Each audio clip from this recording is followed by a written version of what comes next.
नमस्कार, मनी गुरु की इस खास पेशकश में आप सभी का स्वागत है। मैं हूं स्वाति रायना।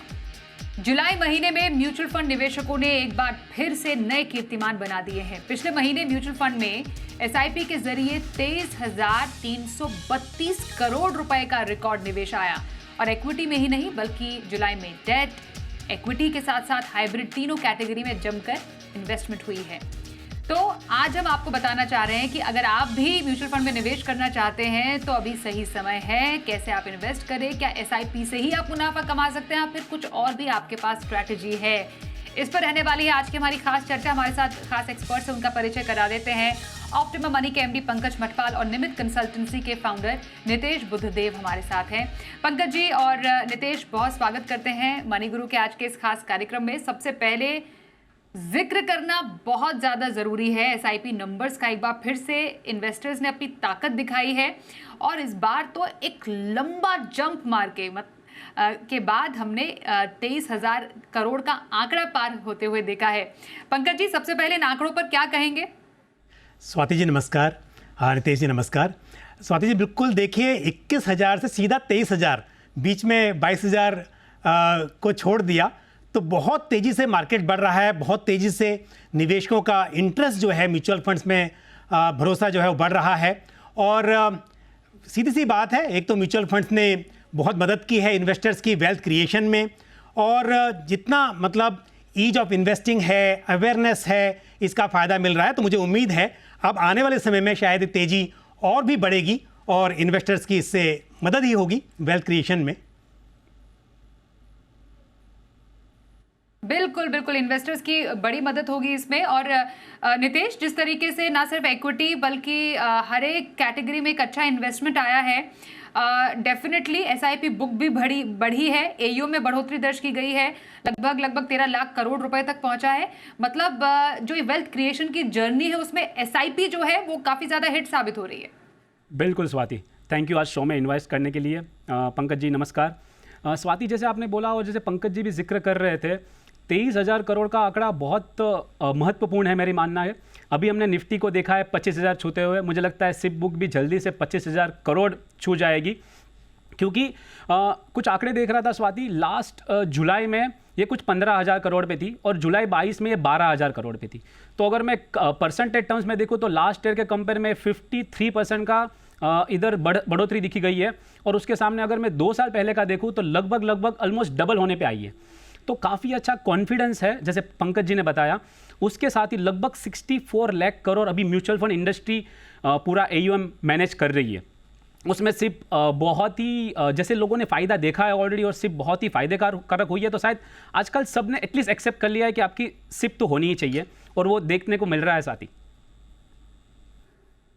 बिल्कुल देखने को मिल रहा है कि किस तरीके से बढ़ोतरी हो रही है। हम आपको बताएं कि महीना दर महीना, अगर हम अप्रैल से नए फाइनेंशियल ईयर की बात करें, जब से ये जो एसआईपी 20,000 हुई है तब से बहुत कमाल हुआ है। आप देखिए कि जुलाई में तो 23,000 करोड़ का आंकड़ा पार ही किया, जून में 21,000 से ये 23,000 का एक बड़ा जंप लिया है एसआईपी के नंबर्स ने। मई में ये 20,000 थी, 20,000 मतलब 21,000 के बहुत मुहाने पर खड़ी थी। और अप्रैल में इस 20,000 के आंकड़े की शुरुआत हुई थी, 20,000 करोड़ के, क्योंकि उससे पहले पिछले फाइनेंशियल यानी मार्च 2024 में देखें तो 19,000 करोड़ का एसआईपी के आंकड़ा था। तो 20,000 का जो सफर है एसआईपी का, उसकी शानदार शुरुआत इस फाइनेंशियल ईयर से हुई, जो कि अब 23,000 करोड़ के पार पहुंच गया है। तो ये बताने के लिए काफी है कि हाँ, एसआईपी ही मुनाफे की स्ट्रैटेजी है। पर क्या सिर्फ एसआईपी से ही हम मुनाफे का फॉर्मूला बना सकते हैं? पंकज जी, ये जो मुनाफे का जो ये फॉर्मूला आज हम खोजने की कोशिश कर रहे हैं, इसमें एसआईपी के साथ के कुछ साथी हैं जिनके बारे में हमें गौर करना चाहिए। थोड़ा संक्षिप्त में जरा बताइए पहले। बिल्कुल स्वाति, देखिए आप इन्वेस्ट करते हैं, आप लमसम भी कर सकते हैं, लेकिन जब बात आती है स्टैगर्ड मैनर में करने की, कि आप टुकड़ों में इन्वेस्ट कर रहे हैं, तो एसआईपी है, एसटीपी है, आप सिस्टमेटिक ट्रांसफर प्लान के जरिए भी निवेश कर सकते हैं। और फिर स्वाति जी, जब पैसे विड्रॉ करने हो तब भी आपके पास ऑप्शन है कि आप रेगुलरली अगर पैसे पाना चाहते हो तो आप एसडब्ल्यूपी कर सकते हैं। तो म्यूचुअल फंड्स में लमसम के साथ साथ एसआईपी, एसटीपी, और जब पैसे आपको चाहिए हो तब एसडब्ल्यूपी, ये बहुत ही अच्छे विकल्प हैं। बिल्कुल, तो SIP, STP और SWP, इसलिए हमने इनको मुनाफे का ट्रिपल S फॉर्मूला बताया और एक एक करके आप इस पर चर्चा की शुरुआत करते हैं। इसलिए नितेश, आपसे पहले समझते हैं, SIP को एक बहुत ही बेहतरीन टूल माना जाता है पावर ऑफ कंपाउंडिंग के हिसाब से पैसे पैसा बनाने का।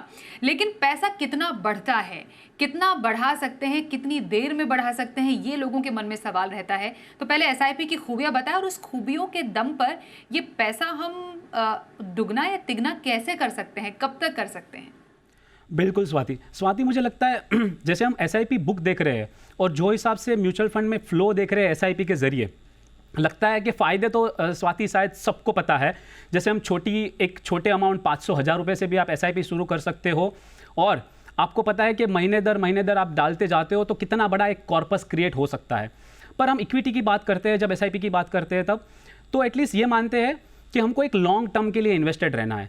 अगर हम ये लॉन्ग टर्म, और हम सबको पैसा पसंद है और अगर वो डबल हो जाए तो बहुत ही पसंद है, जैसे आपने बोला दुगना या तिगना कैसे कर सकते हैं, राइट?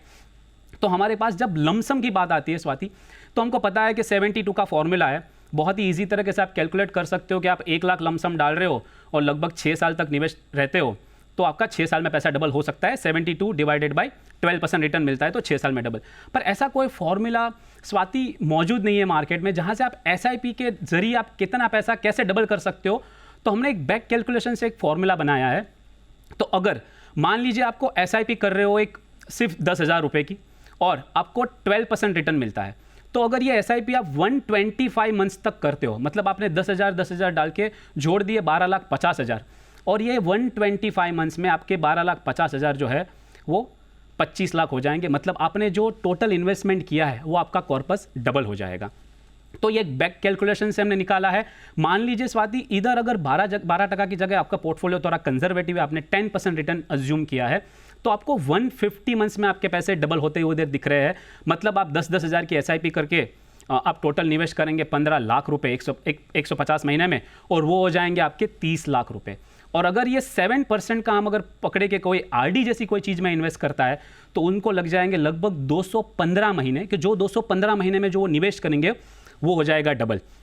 तो मुझे लगता है अगर आपका एक लक्ष्य होना चाहिए, आपको एक पर्पस बेस्ड इन्वेस्टमेंट करना चाहिए फॉर श्योर। बट काफ़ी लोग सिर्फ रैंडम इन्वेस्टमेंट चालू कर देते हैं जब SIP की बात आती है।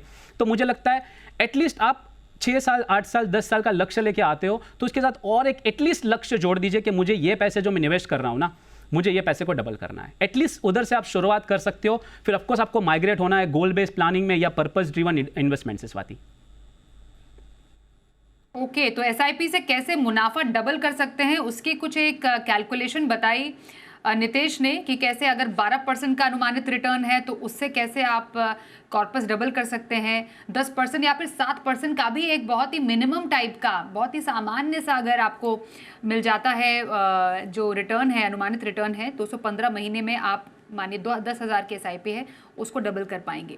तो ये समझना ज़रूरी है ऐसा क्यों होता है। पर इसमें भी एक पावर ऑफ कंपाउंडिंग के साथ साथ SIP की एक और खूबी पंकज जी ये भी कही जाती है कि आप SIP तो कर ही रहे हैं, लेकिन अगर आप उस SIP को स्टेप अप भी कर दें तो एक तो आपका पैसा डबल ट्रिपल हो ही रहा है, लेकिन उस स्टेप अप के साथ भी वो उसमें 4 चांद लग जाते हैं। तो क्या यहाँ पर एक टर्निंग पॉइंट कैसे आ जाता है फिर? बिल्कुल स्वाति, आपने बहुत सही चीज़ यहाँ पकड़ी है।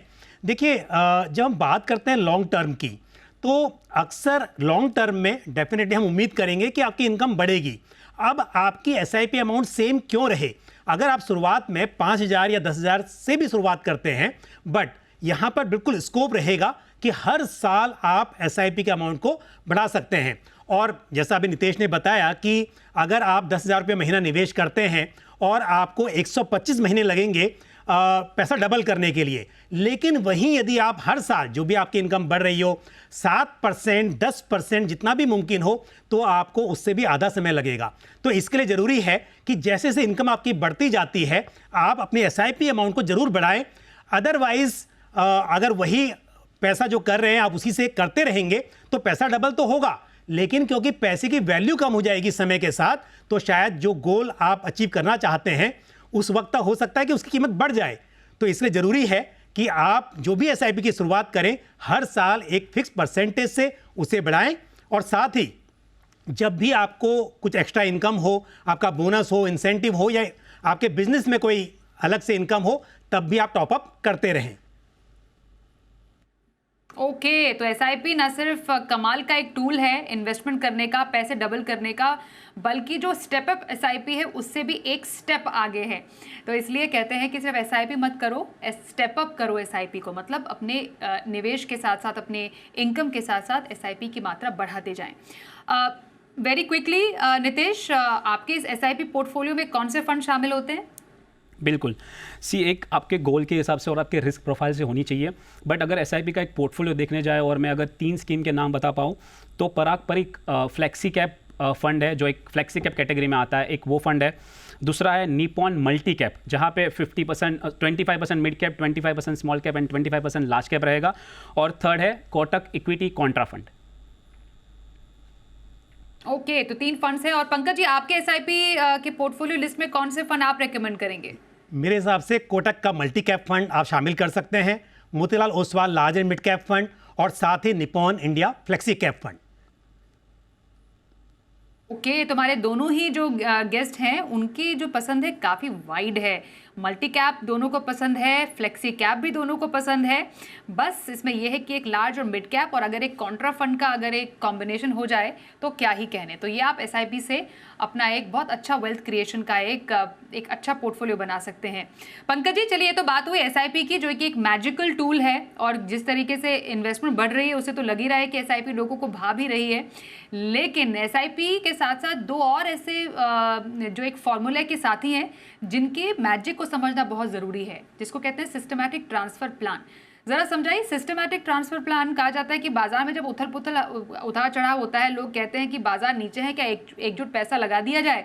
तो क्या ये ऐसा कोई जो तरीका है वो बाजार में फ़ायदा पहुंचा सकता है एसटीपी का? बिल्कुल स्वाति, देखिए एसटीपी या सिस्टमैटिक ट्रांसफर प्लान जिसे हम कहते हैं, ये बहुत ही अच्छा टूल है। होता ये है, वैसे तो कहना मुश्किल है कि आप कौन सा समय सही समय है, हर समय आप सही समय मान सकते हैं, लेकिन साइकोलॉजिकली इन्वेस्टर्स जब बहुत तेज़ी होती है तब भी इन्वेस्ट नहीं कर पाते हैं। सोचते हैं कि अगर अभी इन्वेस्ट किया लमसम और फिर गिरावट आई तो शायद नुकसान हो जाए, और जब मार्केट में करेक्शन होता है तब भी डर लगता है कि क्या यहीं पे मार्केट रुकेगा या गिरावट और भी हो सकती है। तो ऐसे में अच्छा तरीका है अगर आपके पास पैसा अवेलेबल है। देखिए, अगर आप रेगुलरली जो इनकम अर्न कर रहे हैं उसमें से इन्वेस्ट कर रहे हैं तब तो एसआईपी आप करेंगे, लेकिन पैसा अवेलेबल है आपके पास, लेकिन आपको समझ नहीं आ रहा है कि आज करूं कि कल करूं, तो उसके लिए एसटीपी बहुत अच्छा जरिया है, जहां पर आप पहले उस लमसम पैसे को किसी कम जोखिम वाली स्कीम, यूजुअली हम लिक्विड फंड वगैरह में उसे इन्वेस्ट कर देते हैं, और फिर ओवरनाइट फंड या लिक्विड फंड या अल्ट्रा शॉर्ट ड्यूरेशन फंड जो कि कम जोखिम वाले डेट फंड्स हैं, और फिर उससे हम उसे टारगेट स्कीम में जिसमें आप निवेश करना चाह रहे हैं उसमें आप निवेश करते हैं। जैसे उदाहरण के तौर पर हमने बात की थी, मैंने कहा कोटक मल्टी कैप फंड। तो यदि कोटक मल्टी कैप फंड में आपको इन्वेस्ट करना है तो पहले आप सीधा पैसों को वहां इन्वेस्ट नहीं करेंगे, बल्कि पहले आप कोटक लिक्विड फंड में पैसों को पार्क कर लीजिए और फिर डिसाइड कीजिए कि हर दिन या हर वीक में या हर महीने में कितना पैसा आपको ट्रांसफर करना है। तो एक अंतराल के बीच में वो पूरा पैसा उस सोर्स स्कीम से टारगेट स्कीम में स्विच हो जाएगा। तो इस तरह से जिस इक्विटी फंड में आपको निवेश करना है उसी फंड हाउस के लिक्विड फंड में या फिर अल्ट्रा शॉर्ट ड्यूरेशन फंड, जो भी कम जोखिम वाली इस तरह की स्कीम है, उसमें पैसे को पार्क कर दें और वहां से रेगुलरली स्विच करें। इससे 2 बेनिफिट मिलेंगे। एक तो रुपी कॉस्ट एवरेजिंग का आपको फायदा मिलेगा इस समय में, और दूसरी बात साइकोलॉजिकली, जैसे मैंने कहा कि लमसम पैसा निवेश हो ही नहीं पाता है, पड़ा रह जाता है अकाउंट के अंदर, हिम्मत नहीं होती कि कब करें, तो वो पैसा आराम से आपका इन्वेस्ट हो जाएगा।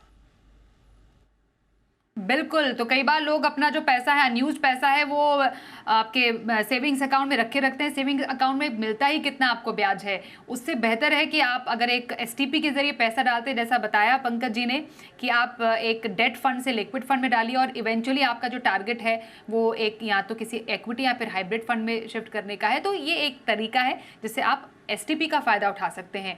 एसटीपी के पसंदीदा फंड भी जानेंगे हम अपने दोनों एक्सपर्ट से, और वो तीसरा जो साथी है मुनाफे का, वो कौन सा है, इस पर भी रहेगी चर्चा। थोड़ी देर में बने रहिए हमारे साथ।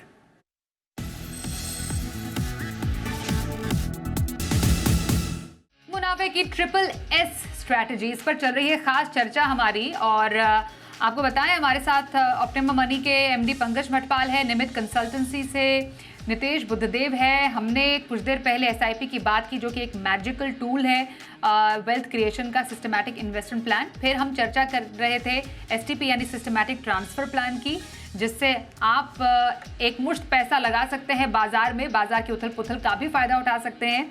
मैं इसी पर, क्योंकि पंकज जी ने अपनी राय दी एसटीपी को लेकर, नितेश कैसे फंड से, क्योंकि पंकज जी ने बताया कि आप डायरेक्टली ऐसे इक्विटी फंड में मत डालिए सारा पैसा, आप लिक्विड फंड से शुरुआत कर सकते हैं। कई लोग ये भी जानना चाहते हैं कि हाइब्रिड फंड का भी इस्तेमाल किया जा सकता है एसटीपी करने के लिए, और कैसे करें इसको? बिल्कुल स्वाति, जैसे पंकज जी ने बताया, हम लोग लेस वोलेटाइल फंड है वो चूज़ करते हैं। जैसे आपका हो गया ultra short term fund, liquid fund, और मैं इसमें ऐड करना चाहूँगा एक आर्बिट्राज फंड भी। अगर आप हायर टैक्स ब्रैकेट में आते हो, बिकॉज जब आप आर्बिट्राज फंड में निवेश करते हो, इधर एक स्वाति लोगों को एक मिसकंसेप्शन है कि क्योंकि पैसा डेट से या एक फंड से दूसरे फंड में जा रहा है तो इसमें कोई तरीका का टैक्स एप्लीकेबल नहीं है। काफ़ी इन्वेस्टर्स को ये मिसकंसेप्शन है। बट जब आप एक फंड से दूसरे फंड में डालते हो, या वीकली एसआईपी कर रहे हो, मंथली एसआईपी कर रहे हो, जितने ड्यूरेशन तक वो पैसा आपके पास पड़ा है वो कुछ ना कुछ रिटर्न भी अर्न कर रहा है, और जो रिटर्न अर्न करते हो उसके ऊपर आपको टैक्स भी अदा करना है। तो ये जब टैक्स की बात आती है तो अभी अपने को पता है कि डेट फंड जो है उसके ऊपर आपके स्लैब के हिसाब से टैक्स लगेगा। तो अगर आप हायर टैक्स ब्रैकेट में आते हो तो आप इस कैटेगरी में आप आर्बिट्राज फंड को भी सिलेक्ट कर सकते हो स्वाति। तो आप आर्बिट्राज फंड में इन्वेस्ट करें, जैसे कि एक HDFC आर्बिट्राज फंड हो गया, उसमें आपने निवेश कर दिया आपका 10 लाख रुपए, और उसमें से आपने वीकली या मंथली एसटीपी कर दी, उसमें से आपका जो डेस्टिनेशन फंड है जैसे HDFC मल्टीकैप या कोई भी फंड हो उसमें आप निवेश कर सकते हो। इसी तरीके से दूसरे 2-3 फंड बताना चाहूँगा, ICICI ultra short term fund and Kotak savings fund, जो डेट कैटेगरी में आते हैं। तो इन तीनों का ऐसे कॉम्बिनेशन बना के आप एसटीपी एक स्ट्रेटेजी बना सकते हो। तो एसटीपी की स्ट्रैटेजी बना सकते हैं। जो अलग बताया यहाँ पर नितेश ने, थ्रू हाइब्रिड फंड्स, उन्होंने अपने पसंदीदा कुछ फंड्स भी बताया। एक बार थोड़ा रिपीट कर देंगे very quickly Nitesh? Sure. STP के लिए कौन से फंड्स आपको पसंद है? HDFC आर्बिट्राज फंड, जो एक आर्बिट्राज कैटेगरी है, उसमें आप अगर 1 साल के नीचे इन्वेस्ट करते हो तो 20% टैक्सेशन है, और 1 साल के ऊपर जाएगा तो आपके ऑफकोर्स आपको एज पर इक्विटी का जो टैक्सेशन है 12.5% वो भरना पड़ेगा। तो HDFC arbitrage fund, ICICI ultra short term and Kotak savings fund. Okay, तो HDFC arbitrage fund, ICICI pro ultra short term और कोटक सेविंग्स फंड पसंद है एसटीपी के लिए नितेश को। और पंकज जी, आपको कौन से फंड्स पसंद है एसटीपी के लिए? बिल्कुल, देखिए पहली बात यह है कि आपको कौन से इक्विटी फंड में निवेश करना है। अगर जैसा मैंने एग्जांपल दिया था एसआईपी का कि मुझे एसआईपी के लिए कोटक मल्टी कैप फंड पसंद है, तो कोटक लिक्विड फंड में पैसे पार्क कीजिए।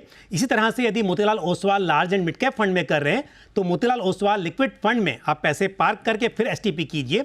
और Nippon India flexi cap fund में अगर आपको एसटीपी करनी है तो आप निपॉन इंडिया लिक्विड फंड में पैसे पार्क कर सकते हैं। ओके, तो ये तो पंकज जी के पसंदीदा फंड रहे। एक बार नितेश के भी फंड एक बार फिर से दोनों साथ साथ दिखा देते हैं कि एसटीपी के लिए दोनों एक्सपर्ट्स को कौन से फंड पसंद है।